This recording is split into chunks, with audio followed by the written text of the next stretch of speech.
Hey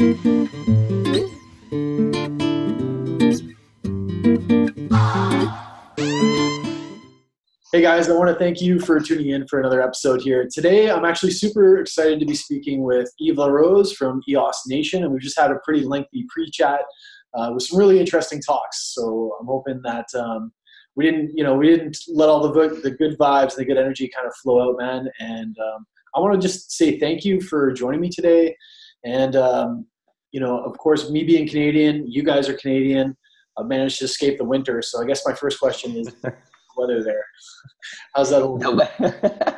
Well, first of all, man, thank you very much. Like you just said, man, we just had an amazing conversation. I've been watching your show for a while, so to be able to finally be on, and then we started this call a while back now and just been going. I don't think it's done though. I think the passion and the excitement that we've had is going to keep going. This has been really good. In terms of weather right now, I'm excited to say that it's sunny. However, we're I think 2 degrees above zero. And I think tonight it's going in the minuses. So winter is coming in Canada, and not figuratively, but literally winter's coming. Yeah. But with winter comes the snow. And if you're a rider, then it's awesome. You can go do some snowboard or whatever, hit the hills. So I'm excited. It's awesome. But I would kind of trade it right now to be in Costa Rica for sure. Costa Rica, we have our own version of kind of winter. We've got this nonstop rain going on, and I ride too, man. So I miss that. I miss going up to Banff, and I miss going up to kind of like Whistler in the hills with the boys and just doing some riding. But I don't miss the cold. I really don't. I'm proud to be Canadian. I just don't miss the cold. At some point, 6 months straight of really cold, and especially January, February, where I'm at in Ottawa, it's the valley, so you get really cold winds and it's humid, so it just pierces through whatever layer you have. And when you're 2 months straight of minus 20s, minus 30s, minus 40s, yeah, not great. Yeah, I'd switch that for sure. Not a good time. Not a good time at all. So we're just getting pelted with rain, but I'm good with it. I'm grateful. I guess we're here today to talk about kind of EOS Nation and all the cool things that you guys are doing. You guys do some really amazing media. You're super engaging with the rest of the community. Your community manager is constantly going and bringing new content and kind of communicating with people and just creating this really cool cooperative environment. I guess if you were to be known for anything within the EOS community, how in an ideal way would you like EOS Nation to be known? So from the very beginning, our value proposition was that we wanted to add value in any way that we possibly could. We knew right away that we weren't a team of dApps. So how we would be adding value to the ecosystem was not going to be by building a bunch of applications. So we needed to find a different way to be able to bring value to the community. And one of the things that we had and that we knew that we'd be really strong on is bringing a bunch of people to the ecosystem and connecting people together. So if there's one thing that EOS Nation is really good at, is connecting a bunch of different communities all around the world that might not know each other, and different stakeholders in the ecosystem that might not know each other, and bringing that 1 + 1 doesn't equal 2, but it equals greater than 2. We're really good at that. And if there's one thing that we want to be recognized for, is definitely that. We, through our network and through the vast network that we have, through our community manager, through ambassador program, we're able to connect different people all around the world, either devs or VCs or just whatever, people that have great ideas, connecting them together to build something that's greater than its individual pieces. Yeah, and I guess that stems from something that we were talking about in the pre-talk, where we were both talking about traveling as a life experience, right? You spent some time in Japan, and then spent a lot of time kind of connecting people, and then of course, end up here, and once again the cycle repeats itself. So, for sure. What are some of the things that kind of define EOS Nation's values and kind of their culture? What are the main things that you guys value within the EOS ecosystem? So the big thing that we value for us specifically is transparency, integrity, professionalism, and accountability. So everything we do, we always link it back to our values. In terms of transparency, very early on, we said that, this wasn't for everybody, but from a financial point of view, we were going to be financially transparent from day one. We're all self-funded, And pretty much like literally 100% of all the rewards we get are going back into the ecosystem. We do not take salaries. We haven't made anything out of this really, other than just going back and giving back to the community. And everybody can track all of this. So one of the greatest things that we've done, I think, is from our community engagement fund. So far, we've donated over 7,000 EOS to different projects in the community, either from community engagement perspective, so conferences, or applications that require that little extra boost just to deploy their smart contracts, or applications that have great white papers and they need to be connected to a VC. We don't have the VC, but we'll make that connection. So all those little things that we've been doing, we always relate it back to transparency, so everything can be on chain. And the way that we do that as well is really from a professional point of view. We try to make every single connection that we have as professional as possible, so that we're not back into the days of 2017 ICO rush and kind of just trying to shill anything and everything. We really try to give as much value back to the community from a professional perspective, so that it really does do something. It really does bring value. And then again, accountability and integrity, everything we do. One of the big things that we pride ourselves on is being accessible. So just like doing these interviews, everybody knows who we are in terms of putting a face behind the person. We're in live meetups all around the world. We've now done, I think we ourselves have hosted 38 or 39 meetups by now. And we've been a part of, if you count those and you count what we've been a part of, I think we're over about 60 different meetups worldwide. So we're definitely accessible. So that accountability and that integrity perspective, we find that being in touch with our community one-on-one and in person makes a really, really big difference when people can relate to who who's behind the team. We're not always behind a camera, we're in person. We find that makes a really big difference. So everything we do relates back to those 4 values. Yeah, for sure. And of course, like, you guys do some amazing social media. We're going to talk about that in a little bit. Yeah, shout out to Elam, by the way, like really good. Yeah, and he's a heck of a guy too. I really like him. He's super engaging, super approachable, and also super supportive. Yeah, which is one of the reasons why I love EOS Nation. You guys do some really, really cool content that we're going to get into. And just like different videos and educational resources and a lot of these meetups. But I guess first we had a really, we had a lengthy conversation before we started this, and I learned a lot about you very, very quickly. And I think that the people might want to hear a lot of the things that we're kind of discussing. Like, ultimately, Yves, how did you get here? How did you go from being little Yves to to creating a blog producer and so involved in the EOS community? I've been asked this question. So when I was in China, I did a TEDx talk, and it was kind of it was Google entrepreneur TEDx, and that was one of the questions they asked, and they said, "How did it really all get started?" And I had to think long about it, and the weird answer is it all started with my uncles. So I told you this when we were talking previously. I grew up in a really large family in terms of my parents both have a lot of siblings, and I had a lot of uncles. And these uncles were in the software engineering space, hardware engineering space, electrical engineering space. They were in computer development. Like, they were in the 70s and in the 80s, some of the pioneers in Canada in Silicon Valley North.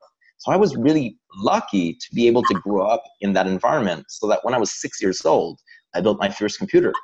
And I always had the opportunity to have access to those materials in order to tinker with hardware specifically.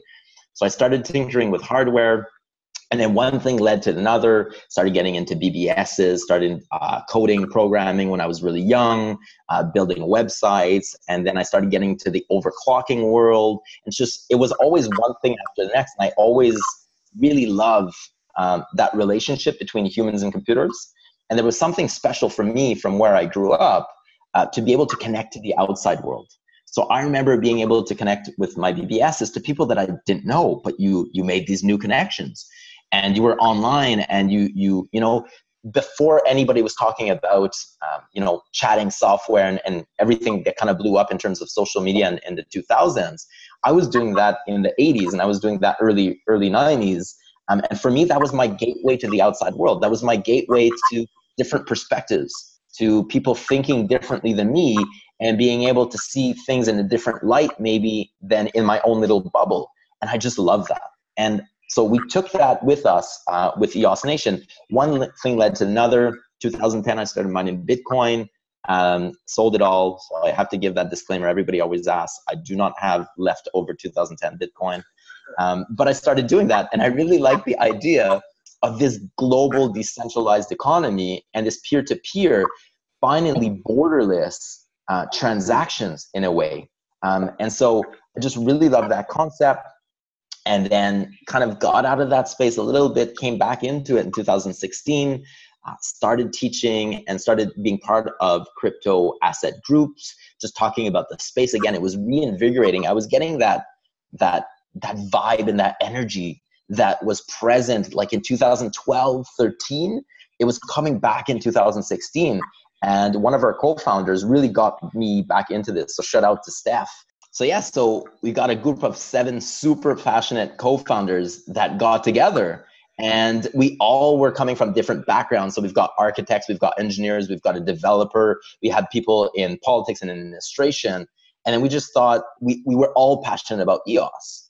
And we all had different things that we could bring to the table. And they had been, like, some of the people had started the EOS Facebook group months previously. So I think they started relatively like October 2017. They were all in EOS. And like, we need to become a block producer, guys. There's so much opportunity here. This is such a wonderful space. And we all agreed that the community in EOS was just at the next level, and it was ready. And that's where we thought, and we still believe, that blockchain 3.0 and where the internet 3.0 and where, like, what's going to bring blockchain to mainstream adoptability, it's with EOS. So we all had that passion. We all had that common grounds. We're like, all right, let's do it. And yeah, we launched in March, early March, like late February, early March 2018. And the rest is history. It's been a crazy journey ever since. Yeah, it's funny because a lot of people that I talk to, when I ask them a similar question, they're like, well, I wanted to be a marine biologist, but you're making computers when you're 6 years old. So this is kind of like, this is a match made in heaven. And we did also talk about how amazing the community is and how surprised I am.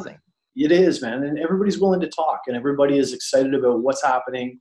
And EOS is so new, and the capabilities just haven't been matched before, man. So we haven't scratched the surface of what we're going to be able to do with this particular software, with this particular blockchain, right? It's amazing.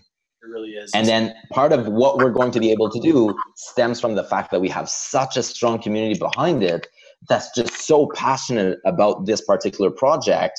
And I think one of the greatest strengths is that we all talk to each other. Like, if you've been in other blockchain projects, there's nothing like this. In terms of people, the way that Dan set up the incentives, the way that the block producers work, the way that you bring value to the ecosystem is just bar none. It's an amazing thing, because it gets people to compete against each other, but at the same time collaborate with one another for clean incentives on the other side. And everybody's got a role to play. It's amazing. It really is. And the community is incredible. As I said, I'm shocked at how willing, somebody is to speak. I was just an enthusiast not too long ago, and there's just so many opportunities in the space to like come in and do your best to kind of provide some value. And then, now of course my career is running the way of EOS, involved with Tribe and a few other projects. And it's such a whirlwind, and it's funny because I think that for anybody who's thinking about, doing videos or trying to provide some value, there's so many opportunities to do so, and people are so easy to connect with, and they're so excited about what's going on. So it's just a really fun, cool time to be in EOS. For sure, man. You fell in the rabbit hole just like everybody else, right? Yeah, we had a lengthy conversation about that. I went to buy a little bit of EOS because I thought maybe it would be a cool investment, and then after Genesis, I'd sell it. And then I ended up selling all my other assets. This has become my life. So and I'm glad it has. I guess awesome. People might want to know about the name EOS Nation. It's kind of conducive to what we were talking about, but where does the name EOS Nation come from? So it's got there's a couple of stories behind it. So when we first started talking about this, we had already, the group of 7, our co-founders, which originally we were more than 7. So there's other stories behind that. But we when we finally decided, all right, this is the group that we're going to work with, this is kind of where we want to head, this is our mission, this is where we're going to add value to the ecosystem, we were torn on names. So at the time, there were very few block producers. We were one of the first ones that announced. And the block producers that had announced at the time were all linked to a particular city or a country. And at the time, we were thinking we could be EOS Canada. Now we know we didn't choose EOS Canada. But at the time, we were thinking, why wouldn't we be EOS Canada? And part of what we wanted to do is, in the first part anyways, even still in March, we were thinking of being decentralized. So we were thinking of doing a DAC, similar to what EOS DAC was doing. But we pushed the envelope. We did this about, I talk about this with Michael Yates from EOS DAC quite a bit. Every time I see him, I'm like, you remember we were supposed to be a DAC too. And then we decided that we wanted to keep that DAC principle. We wanted to remain decentralized, but at the same time, we wanted to have a core group of people that were going to remain and keep adding value. And so we decided not to go the full-on DAC, but we did a hybrid. And our hybrid comes through our ambassador program. And we wanted to keep that. So while thinking about this, we're thinking, well, if we become EOS Canada, or if we're EOS Ottawa or Montreal or Toronto or whatever, because all our founders are kind of on the East Coast, shout out to Dave, who's in Texas as well. We were thinking, if we pick a specific place, how is that going to fit in with our ambassadors? Or how is that going to fit in with the rest of the people around the world that we want to onboard in this decentralized experiment? And Facebook at the time already had the EOS Nation name. So like, all right, well, we already have this name. It already makes sense. If you want to be part of EOS, anybody can be part of EOS and everybody can be part of EOS, what would become EOS Nation. The name made sense. And then my background as well, I'm First Nations in Canada. And so for me, it had a personal touch of EOS Nation being First Nations. So everything just kind of fell in place. And we really thought anybody around the world will be able to take part in this experiment together in this BP. If it's called EOS Nation, it just makes sense because it doesn't matter where you are. And we stuck to our name. That's what we chose. And it's proven really successful in terms of bringing people together through our ambassador program. I do not think that we would have had the same level of success if we would have picked like a specific locale or specific area. And it also, even though you are EOS Nation, it's also kind of very Canadian values because Canada is so more accepting. So Yeah. It works really well together. Like I get kind of the whole the whole philosophy. I think it's a really cool thing, man. One thing that you guys do really well too is you provide links kind of in between the East and the West, right? Yeah. How does that work? How are you guys helping to provide those links and connect the two communities? So so myself, after graduating university years ago now, I decided to go and hop on a plane and move to Japan. And the idea was that I was going to be doing this for a year, travel around, do some surfing, maybe teach some English, whatever, just go explore after university. I'd gone and I'd hitchhiked out west, did some cherry picking out in BC for a while. And I just really liked the idea of being somewhere else where you don't know anybody, where you are like completely unaware of the language, the cultural norms, and you just have to kind of figure it out. And through those experiences, I quickly realized that there's a bunch of really, really good people out there, and we all want very similar things, but we approach it in a very different way. And so one of Dan's premises that he mentioned when he was creating EOS was that as a whole, like the premise is that most human beings, the vast majority of human beings are well-intentioned. And I really got to be able to live that through my travels. And so when we started building EOS Nation and when we started, before we got to mainnet, the idea was, listen, we're seeing this divide that's starting to be created prior to launch. If you remember, prior to launch, like there was a little bit of divide going on in the channels. There was a little bit of, not a little bit, there's actually like racial rhetoric. Like it was like trying to separate this community. And from our point of view, the community was one of the greatest assets. So if there's anything that we could do as EOS Nation to really build those bridges and like strengthen those bonds, we would get on it. And because I'd lived in Japan previously, I had Asian experience, I decided to hop on a plane and go to China. And through our ambassador program, we had an ambassador there who's a German expat living in Chengdu, Martin, shout out to Martin, and he organized a trip for me. So, I'd only met him through through a video teleconference or whatever, but I landed, he took me around and we started visiting China, and I spent 3 weeks on my first trip there. And I started to meet a bunch of different block producers that we hadn't really heard of, or that we had heard of, but we didn't really know what they were doing.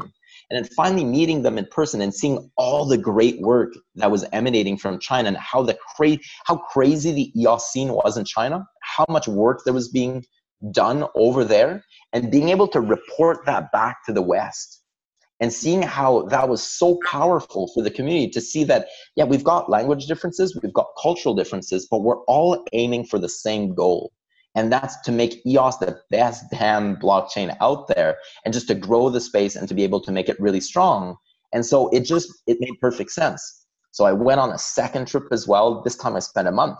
So after mainnet launch, I was there mid-July to mid-August, so another month. So I spent 53 days in China in the last 3 months. Awesome. And then while on my second trip, I met a bunch of other guys that were also doing the same thing. So either they were Asian and spending a bunch of time in North America, or likewise in North America or in Europe, spending a lot of time in Asia.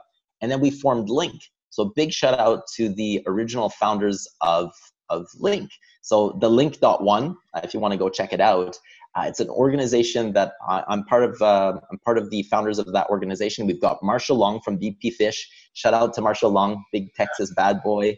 We've got Dafeng Guo, who's in EOS Asia, amazing guy, and Joe Frenelli. So both of them are working for Strikingly. Both of them are in EOS Asia. Amazing guys, super good. And a little announcement here to make.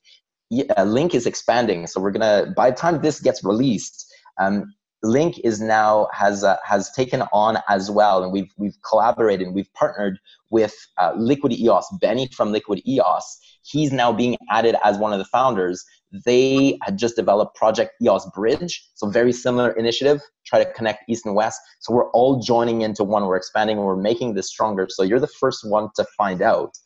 The release is going to be tonight. So by the time you release this, it's going to have happened. And again, the idea is we want to keep this space as solid and as tight as possible. We all come from the backgrounds where we've seen how different people interact in this ecosystem, and we all are old enough to remember what's happened with Bitcoin, with Ethereum, and how that split really divides the community, and how keeping that community as one is so powerful. So that's one of the things that we want to do, and that's one of the things that we're able to do as EOS Nation through our ambassador program, is really get a sense and a pulse throughout the world of different viewpoints. We're talking about, this world has so many unbanked in the world. One of our main objectives at EOS Nation is to ensure that they have a seat at the table and they get their voices heard. And so through our ambassador program, we're able to get that information and then relay that to the block producer table.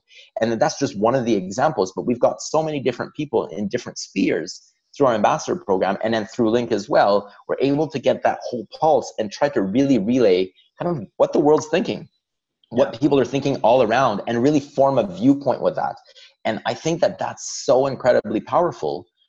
Because then instead of being segregated, working in silos and kind of splitting up and going to do our own things, which is very common in the POW, proof of work world, I think that for delegated proof of stake and for EOS, we really need to keep building those bonds. Yeah, I have to agree. And I think that it's important because we're stronger, right? The more support we have, the more people involved, more people working on the same things towards the same goal as opposed to against each other, the quicker that goal. So it makes sense to me, man. And I really I appreciate the way that you guys are doing that. I think it's cool. And I also happen to be a fan of Marshall. I've got him on the line for an interview, part-time comedian, part-time miner, part-time no, he's like full-time comedian. Marshall's amazing. Marshall just says it as it is all the time. Like he's all in all the time, but he's the nicest guy. He's so nice. He's so real. And I think that that's what people appreciate from him. He's just real. He's like, what you see is what you get. There's no bullshit. That's what it is. And he's so nice. Great guy. For sure.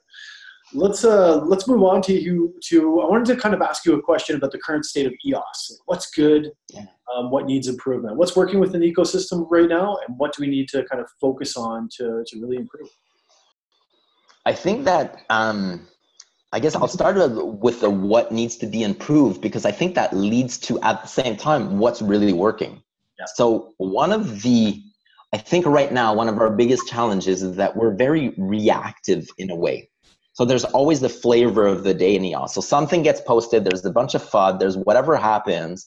And then as the community, especially as the blog producers, we then like all go in our separate ways, and then we all do different things. And then instead of tackling the issue or whatever's happening as one. So I think that that's one of our biggest weaknesses, is that we're really reactive right now, and we're not very patient, which is also in a way one of our greatest strengths. We are not patient, and everybody is working day in and day out to make this space grow and grow in an efficient, in a sustainable way. And that leads us to be very impatient, because we see so much work needing to be done, and we're all trying to get there. I think we need to slow things down, need to be more patient, and work as one. So it goes back to that principle of competitive collaboration, which I think is one of the greatest assets of EOS. We're all in a competition against another, but at the same time, we're all incentivized to work with one another. And that competitive collaboration, I think, is one of the strongest incentives that we have in EOS, that it makes it a challenge in a way, but at the same time, it's what's going to lead us to achieve amazing things. Yeah. Future looks good. It's exciting. And it's cool to see that people actually do, like, you're not just blowing smoke. Like, I've talked to you behind the scenes. I get a really good sense of your personality. I know that you're a good guy. I know that you're passionate. And I also really know that you genuinely care about bringing people together to make things happen in the space. Like, this is not, this is from the heart. So I respect that. This is all in for us. Like, this is our life. This is what we do all day in, day out. Like, this is us. I know, and it's a beautiful thing. I never imagined that I would be, that I would kind of become a part of that, but it's so brilliant. I really enjoy doing what I do, and connecting with people like you, and kind of doing some work on various projects. You guys do a lot of content creation. Like, you guys are constantly pumping out stuff and recruiting people and pulling people together. What would you say, like, the one or the two favorite pieces, whether it's a movie or whether it's an article that you guys have produced so far? What's like the one that really sticks out to you as kind of like, I think in terms of tangible projects, the one that I'm most proud of, and the one that I think brings the most amount of value to directly a group of people, is our blockchain hub in Nigeria. Through our ambassador program, we got to meet some amazing people in Nigeria months ago. So we had a flood of Nigerian applications when we first launched the program. I think it was in April or so. And we went through so many interviews, and we met some amazing people. And we've built this relationship. So if we're talking about April now, it's been 6 months. So we built a relationship with 4 of our ambassadors specifically that come from Nigeria. And they started working together. They're amazing at social media management. A lot of them came from the old Steemit world. Well, I shouldn't say old, the Steem is still there. From the Steemit world, where they were Steemit ambassadors. And they're full of ideas, amazing ideas. And for them, so little goes such a long way. Like, they're used to doing with so little. And finally, because of our positioning as a BP and the amount of resources that we could help them to achieve certain projects, they were just throwing project after project our way. Like, we could do this, we could do this. And it finally culminated to what we just launched on September 22nd, a blockchain hub in Nigeria, where we have a locale. We've got the space itself for a year. We've got the electricity. We're paying the electricity. We're paying computers. We're paying for the internet. There's air conditioning. There's desks. It's like a classroom style. And then we've got a bunch of different people that are contributing their time to make it into a week-long course. So it's a 7-day course. People come in, they start learning from the very beginning, like just how to log on to the internet, maybe for some, to like what's a blockchain, and then what can you do with that, and then what's EOS, all the way to how to code a smart contract. And so this program for me is one of our biggest achievements in terms of actually doing something for tangible for people, that's definitely one. In terms of articles or movies or media that we did, I think the article that stands out for me that I refer to quite a bit is the Medium article that I posted, I think it's about 6 months ago now, 5 or 6 months ago, called Through Diversity, Strength Emerges. And to reposition that article, Bitfinex had just announced, I think on that day, I think I posted it 2 hours or so after Bitfinex announced that they were going to be players in the ecosystem and that they were going to be, running as a block producer. And everybody knew that at some point the exchanges were going to come in and they were going to announce themselves. We just didn't know when. We didn't really know who. Bitfinex was an obvious player. I mean, they invested heavily in EOS prior to, so we kind of knew that was coming. They had talked about EOS Finex, etc. And right away, we took the position because it was a big thing at the time. People were saying exchanges shouldn't be block producers, and they're just going to buy their way in, et cetera, et cetera.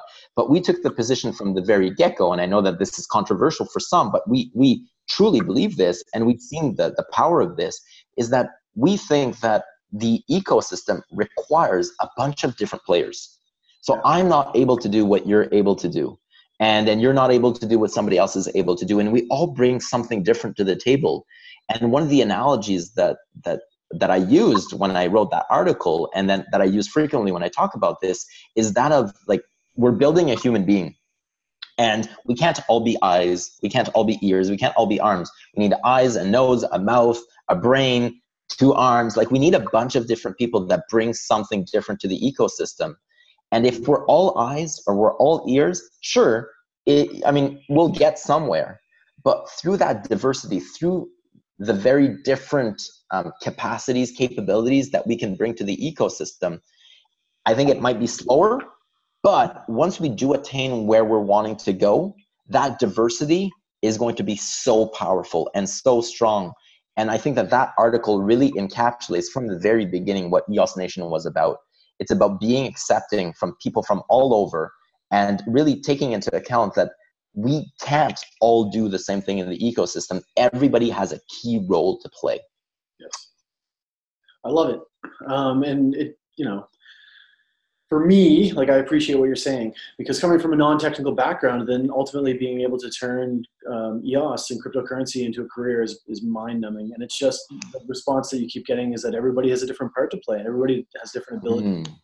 I understand where you're going with that. I wanted to ask you about some of and they are only allegations, right? Nothing. I think people jump to conclusions without proper proof, but some of the BP collusion allegations. What's your opinion on those?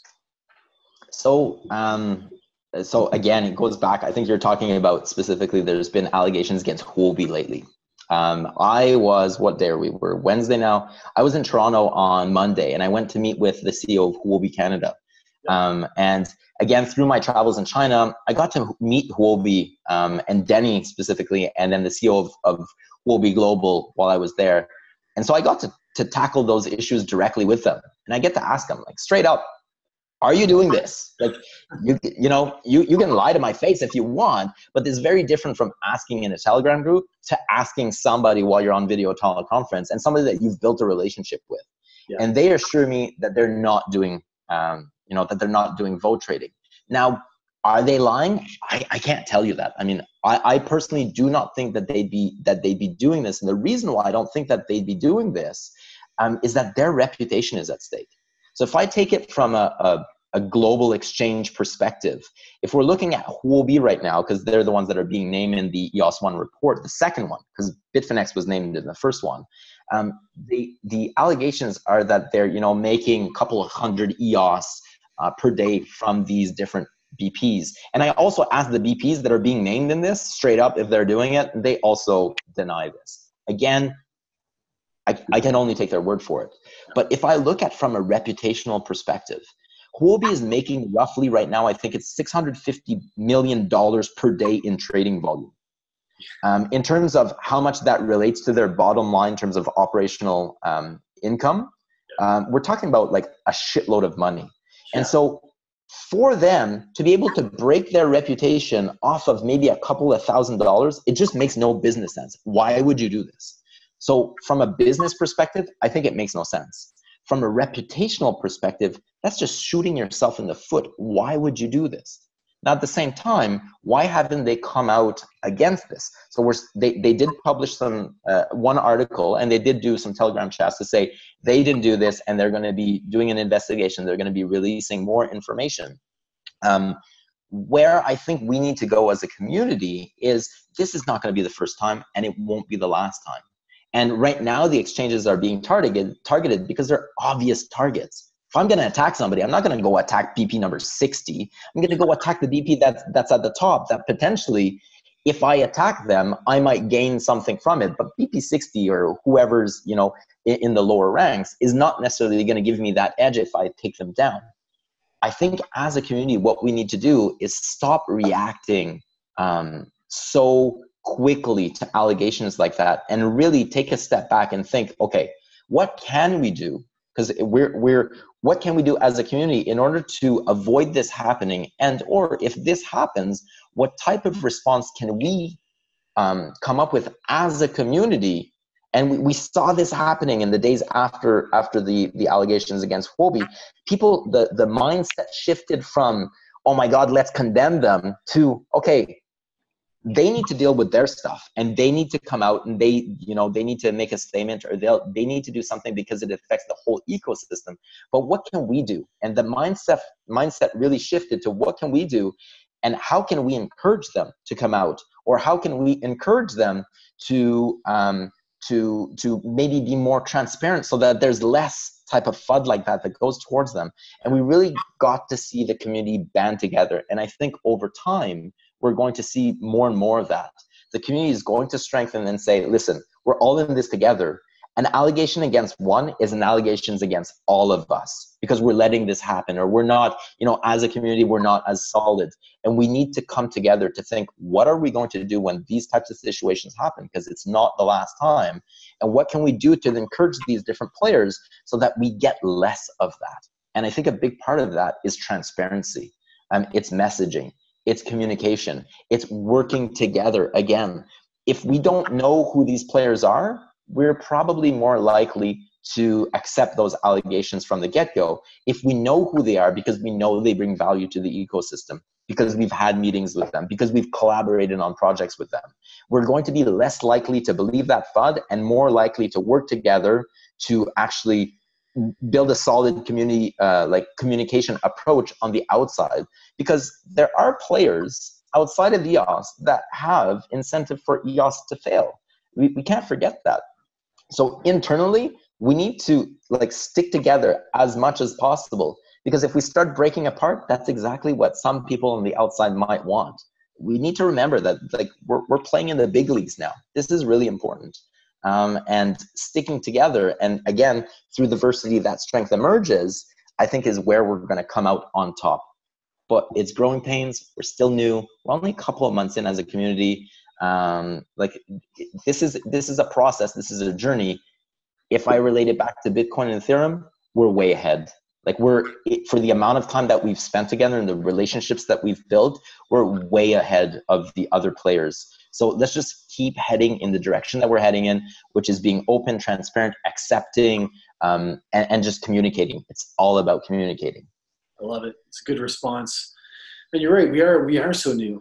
You know what I mean? And it's going to take everybody in the game. And that's one of the, like I said, that's one of the things that I love about this community. Let's talk about the roadmap a little bit. So clearly right now you're reaching out, you've got an amazing ambassador program, you're engaging people, you're engaging the East, you're engaging the West, you've got people doing amazing things over in Africa and all places in the world. What's some of the things that are coming up, and then what are some of the things that you're considering in the future roadmap? So the big project that I'm personally working on, and that a lot of our founders are working on, in the I guess more immediate time frame, is the referendum tool. And so Daniel Yves, our COO, has been project managing the referendum tool now for a couple of months, and our CTO Denis has been working on the vote tally portion of the referendum tool now for a little bit, and it's proven to be quite challenging. He's been doing an amazing job at pushing this. So in the short term, we're going to be able to see for the first time really giving the community a formal voice on chain. As much as like we're talking in the community, in the channels on Facebook, on social media, you know, on Telegram, on Twitter, Medium, Steam, and etc. There's no formal voice on chain, and that referendum tool is going to be the first time that we're going to be able to poll the community and actually move things together formally on chain. And EOS Nation is a huge part of this.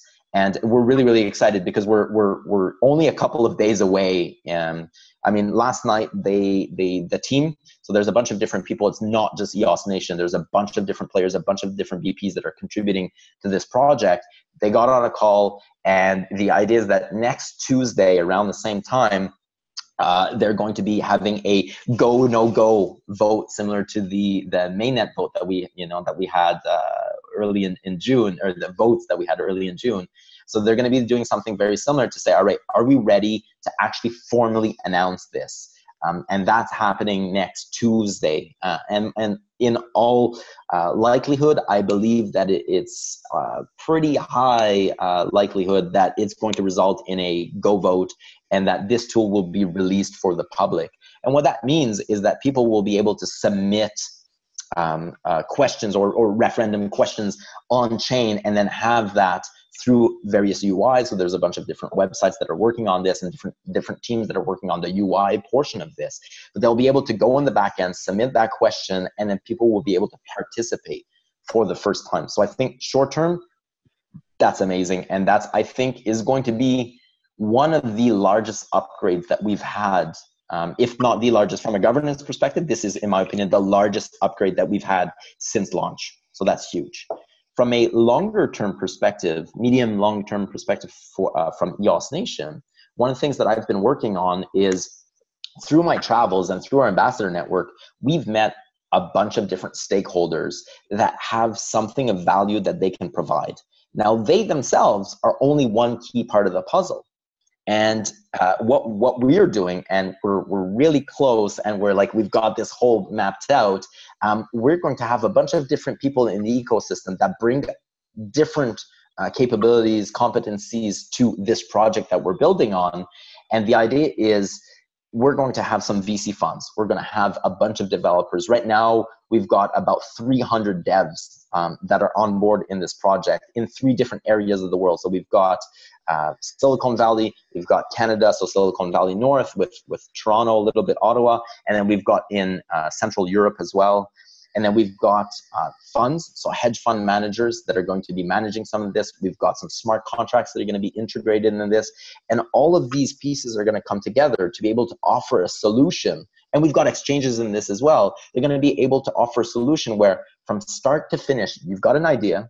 You need people to start developing on it. You need advisory help to maybe write your white paper, write your yellow paper, and really figure out what the token economics are going to be of your project, and or how you're going to adapt this to EOS if you're on another chain or something like that. To then be able to potentially, if you're looking for funding, have access to funding, go through an algorithm and maybe spit out a rating to see, all right, is this a valuable project? If no, what do you need to go back and work on? Then to be able to start working on that MVP, get that MVP deployed, have access to community, all the way to, in the end, being listed on an exchange. And so this whole continuum, this whole kind of step-by-step continuum, we've now partnered with so many different people in the ecosystem. We're almost there. And that's the one that I'm most excited about, because it's a huge undertaking. Like, I've been working on this now for months, and to have the right people in the right places and everybody benefiting from this has been taking a lot of my time, but it's, I think, something that's going to add so much value to the ecosystem. Yeah, it's funny because I think that was the intention, right? The block producers were supposed to support dApps. My next question was going to be, why should people vote for you? But I'm going to skip it because I don't think that it's necessary. I think you guys are just providing so much value in so many different places. I think the reason why people should vote for you is plainly obvious. And the fact that you guys are creating this little process to kind of help dApps, walk them through like it's just another one of the contributions. Since I really started digging into EOS Nation, I've just been nothing but impressed by the way that you guys are conducting business. Thank you. In the community. It's really, really cool. I'm going to move to something a little bit more personal because we talked quite a bit before, and I know how interesting you are and just some of your philosophies and the traveling and you know, some of the things that you've done. What would you say maybe the most influential book that you've read in your entire life to kind of mold you this way has been? What's the most influential read you've ever consumed, and why should people read it? I'm quite the book consumer. I love reading. I read quite a bit. But I would say, I was doing a challenge last couple of years where I was trying to read 30 to 50 books a year, and I was attaining those goals. And so I read quite a bit. I love reading, and I think that everybody should be reading. The more you read, I think you expand your horizons and just eat that knowledge. The book to this day that still remains my favorite book and that I encourage everybody to read, so simple, so small. It's called The Little Prince by Alexandre de Saint-Exupéry. It's a tiny book. I don't know if you've read it. It's about the little prince. And I think where it becomes more and more valuable as I grow older, it's all about morals. It's all about the potential of dreaming. It's about human interactions. It's about your responsibility as a human being. But the way that the book is written is super small. I think it's like a 50 or 100 page book. It's written for kids. I read this, I think, when I was maybe 6 years old, 7 years old the first time. And I try to reread it every year because it really brings me back to what's important in life and why I wake up in the morning and why I do everything I do. So I encourage everybody to go read that book, The Little Prince. Little Prince. It's now on my reading list. I've actually heard it referred to before. I know it's kind of allegorical for a lot of other things in life. If you could change one thing, right? Like all of a sudden somebody grants you a power and they're like, Yves, you could change one thing about the world, whatever you want. Here you go. I'm going to give you the power. You can do it. What would that one thing be? I think I'd give everybody the opportunity, especially in, I guess, because my perspective is coming from a Canadian who grew up in a good family. I was fortunate to be able to, go to school, to have access to resources, didn't have to worry about, whether or not I was going to have a roof over my head or whether or not I was going to have, food at the end of the day. So I would say that for other people in my position, and especially like in Canada, in the United States, in the Western world, in developed countries, in areas where people have access to funds and they really don't have to worry about that stuff, I would say for them, travel. If I could somehow get everybody the opportunity to go somewhere real and experience the world, and experience world in a different way that they're used to see that their bubble is really just a bubble, but there's tons of other people that are living differently in the world and that you can affect change and that you're able to change your perception by traveling. I think that's the thing that I would change the most, really get people out of their bubble. We spoke about that earlier, and for me, it's been one of the most, I spent some time at university. I did well in school, but I knew nothing about anything until I traveled and saw the way that people who, and I've spoken about this in other interviews, people who have nothing are happy. They grab a little picnic basket, they take the kids to the beach, and they embrace the community and they just embrace family. And in North America, we talked about it, right? We work very hard to buy shit that we don't need to impress people we don't like. And it's all about like the needs versus the wants. And then people are just not, once you travel, I think it gives you, and we spoke about this earlier, you're the one who mentioned this specific word, it gives you that sense of gratitude. You start being grateful for what you have because you see that you're so fortunate. Once you get that feeling of gratitude, that humility, then comes along humility, and then you're able to pass it forward and be able to give it back. And it's working towards something that's just greater than what we typically see people working for right now in the Western world. That gratitude is so powerful. You hit it on the head earlier when you said that word. I think it's all about gratitude. It really is. You get so stuck And we have these blinders on. We don't know our neighbors. We don't engage with anybody. We stick to our phones when we're in public spaces. And that's cool because that's the way of the future. But at the same time, travel, get out there, because the world is a beautiful place. And there's no greater tragedy.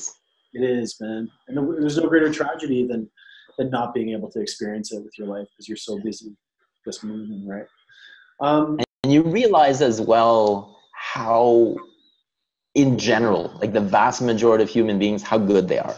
Yeah. Really, like this idea that everybody's always out to get you, and because you don't know them, most likely they're bad, and or because you don't understand it, then you think that, you know, it's bad in a way. Or just to be able to open that and unclick that little portion in yourself to be able to see that, yeah, most people are really good. Most people are inherently, they want to do good. Once you get that, it changes your whole perspective. It really does. You guys have a huge range of really amazing social media, of course, that helps kind of compile and get together. So sure. I'm going to link to everything, including like your website. All your YouTube videos are amazing. And you guys just do a really great job of communicating with everybody else and keeping that out there. So I do recommend. Thank you. Yeah, one of the best resources in EOS if you're looking for information, news, updates. And Elam does a heck of a job. I really like that guy. So he does, yeah. Elam's amazing. He started off as an ambassador, and when we were looking for community managers, it was a right fit. It was such a no-brainer. His way, his mannerisms, like him as a person, amazing. And then on top of that, you just add the fact that he's passionate about EOS and he works like a madman and he's always in. It just like it's perfect combination. So again, shout out to Elam. Absolutely, I love that guy.